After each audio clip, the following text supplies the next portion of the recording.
Starting time. Wonderful to see everybody again. Hope you enjoyed your break. Feel refreshed. The semester, I think, only has about 6 more weeks left. And every year it seems like these 6 weeks after spring break just go by like an express train. So it sounds crazy, but begin thinking about the final exams, your final exams already. And remember, for this class, most of the final exam is going to be the review questions at the end of the chapters. In your textbook, at the end of each chapter, there's a list of review questions. Most of them are multiple. Well, I guess I won't say most of them are multiple choice, but there's some multiple choice and some fill-in-the-blank ones. Most of the final exam will be based on, will be those questions word for word. So review questions from the textbook itself on each chapter? Is it what? From the textbook? Yes. Yeah, look at the end of each chapter of the textbook. There's review questions there. What else was I going to announce? I was looking at the syllabus earlier today. I noticed a typo on it for your next midterm. Midterm number 4 will be on April 23rd, the Monday.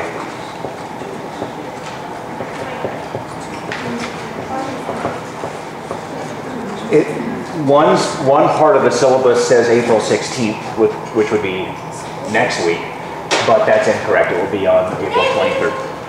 Is that good? Okay, good. Yeah, so not today, not next week, but the Monday after next week's Monday. I thought you would like that. Thanks for a little bit of cheer. One final thing. There is a lecture handout on meiosis. Remember, meiosis is where cells divide, but the daughter cells only have 1 set of chromosomes, not the normal 2 sets of chromosomes. Anyway, there's a lecture handout on meiosis, which hopefully you've already printed out. We're going to do it as the pre-lab lecture on Wednesday, for Wednesday's lab this week. So have this printed out and bring it with you on Wednesday to laboratory.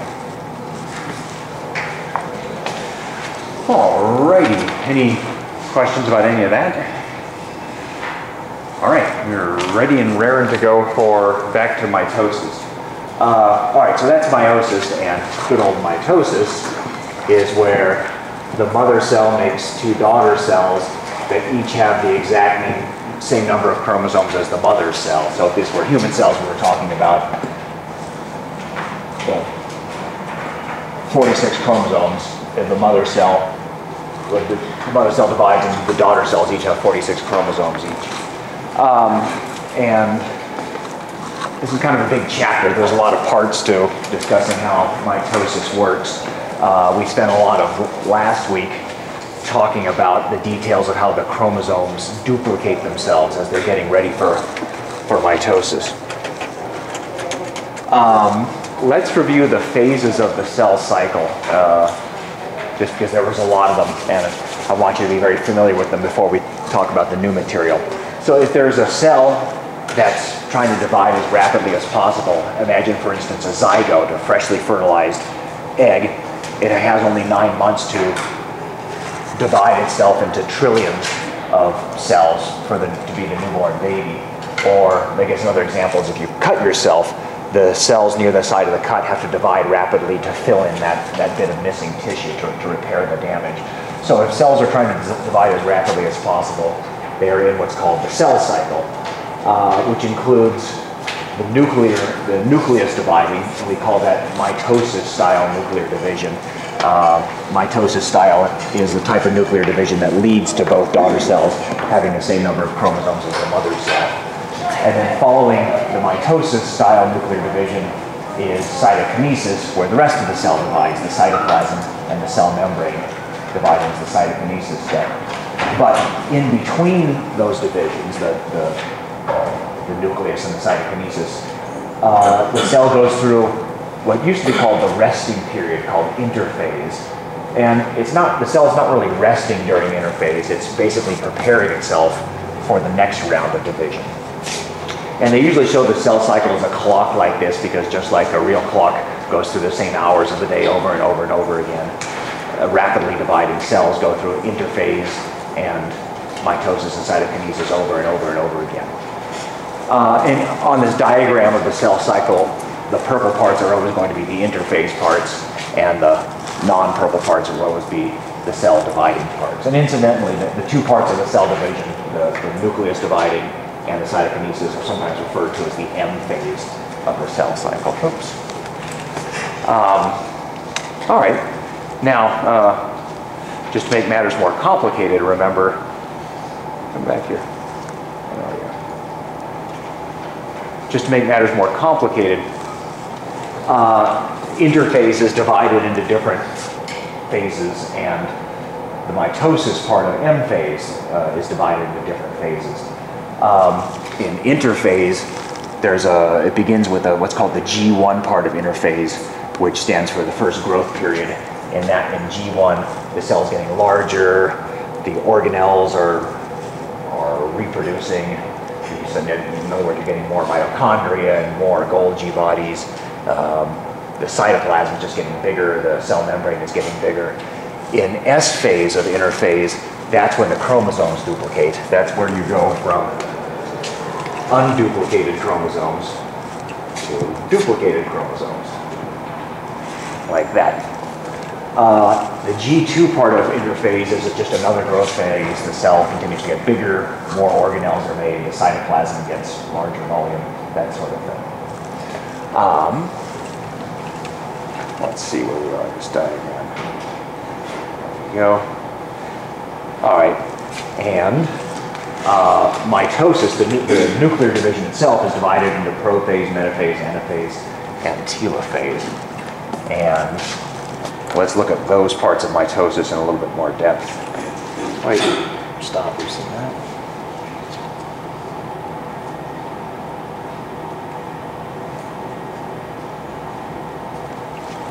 Here we go. Now, as we see these drawings of prophase, metaphase, anaphase, and telophase, I'm going to make the organelles vanish just to keep the diagram clear. Okay, in prophase, our first part of mitosis, nuclear division, a bunch of things happen. The chromosomes are condensing, which means that instead of being diffuse spread out chromatin, like you see there in this diagram, the chromosomes start to wrap themselves around the histones, start to wrap themselves up onto the histones.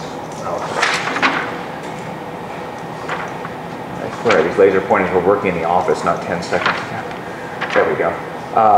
And so instead of just looking like diffuse spread out chromatin, you're actually going to be able to see them as these thread-like structures. Let's see, there we go. Chromosomes condense, nuclear membrane is breaking down because it would get in the way as the chromosomes eventually divide here shortly. And some structures made out of microtubule proteins start forming, and these structures are called the spindle apparatus, and they are going to be involved in maneuvering the chromosomes about during mitosis. Here you see some of the spindle apparatus forming. Yes, and I should review a little bit about the spindle structures there.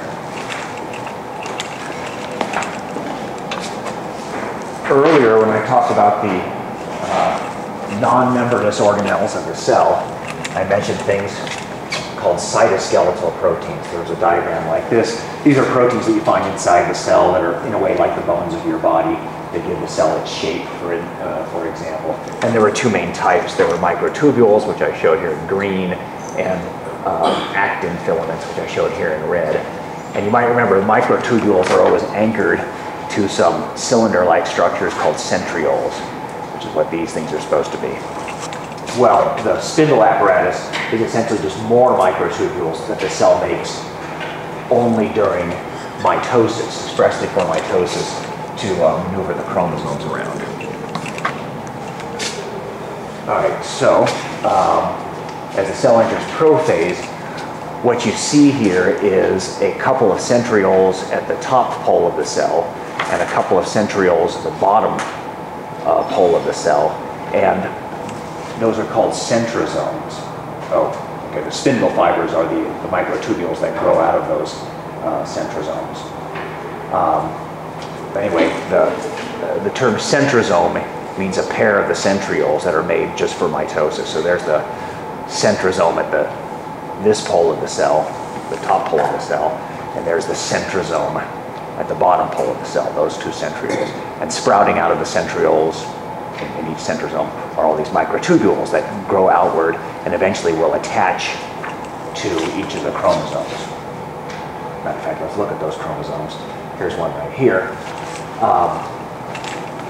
On each chromatid of the duplicated chromosomes are little structures called kinetochores, which are the sockets where those microtubules, those spindle fibers are going to attach to.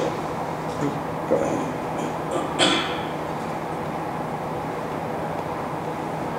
There we go. They're the kinetochores. So on each chromosome, a microtubule from the top pole of the cell will come and attach to that kinetochore, and on each chromosome, microtubules from the bottom centrosome of the cell will connect to that particular kinetochore. Each chromosome is now attached to the top pole of the cell and the bottom pole of the cell. I always thought that there's a lot of confusing terminology here. We have centrioles, and there's 2 centrioles per centrosome, and the cells have a centromere, which is something different entirely. I don't know, it's kind of hard to keep all these centros clear in your mind, but do something, make flashcards so you don't confuse them on quizzes and exams. Anyhow, each chromosome becomes attached to spindle fibers at the chromosome's kinetochores that attach it to the top pole of the cell and the bottom pole of the cell. All right, so all that happening during prophase. Centrosomes are poles, spindle fibers are connecting to the kinetochores of each chromosome, you can see there. The next phase of mitosis is metaphase, and what essentially happens there is the spindle fibers pull equally on each chromosome, and that causes them to line up right at the equator of the cell, the middle of the cell. Here we go. Metaphase. It's an alliteration. In metaphase, the chromosomes are in the middle of the cell in metaphase. Nuclear membrane is completely gone by this point. Kinetochores are pulling on the spindle fibers, and that's what makes the chromosomes in the middle. The next phase is anaphase, and what we're going to see here in anaphase is the centromere of each duplicated chromosome splits in half, and one chromatid is going to go up towards the top pole of the cell, and one chromatid is going to move down to the bottom pole of the cell from each of the 46 duplicated chromosomes that's going to happen. Like that. So let's maybe pause and think about the mathematics here. If this was a human cell, it went from having 46 duplicated chromosomes to how many unduplicated chromosomes? 92, right? Because remember, to count the number of chromosomes, you count the number of centromeres present. And notice that, let's go backwards here for a second.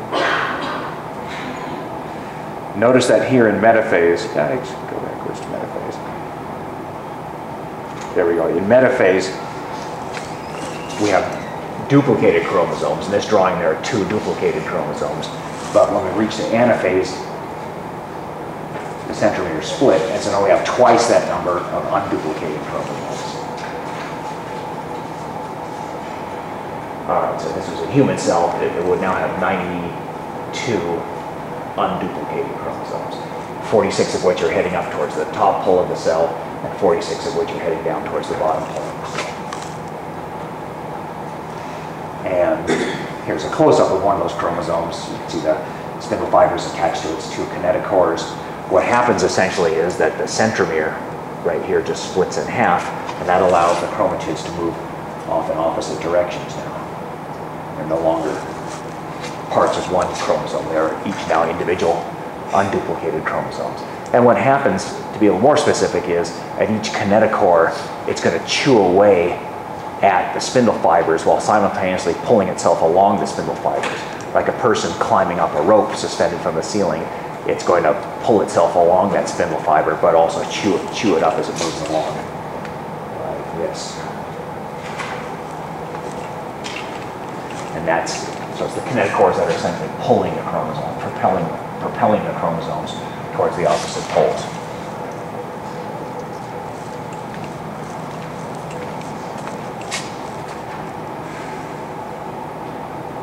All right, so there's anaphase, and the unduplicated chromosomes then continue to move apart from each other towards opposite poles of the cell throughout anaphase. In telophase, it's essentially the opposite of prophase. In telophase, the chromosomes are uncondensing, going back into chromatin. They're starting to unwind from the histones to spread themselves out more. The nuclear membranes are starting to reform. You get a new nucleus forming at the top pole of the cell and at the bottom pole of the cell. And the spindle fibers, the spindle apparatus is starting to disappear since it's done its job. It's maneuvered the chromosomes apart from each other. The next step is cytokinesis, which is not part of the nuclear division, that's part of the rest of the cell dividing.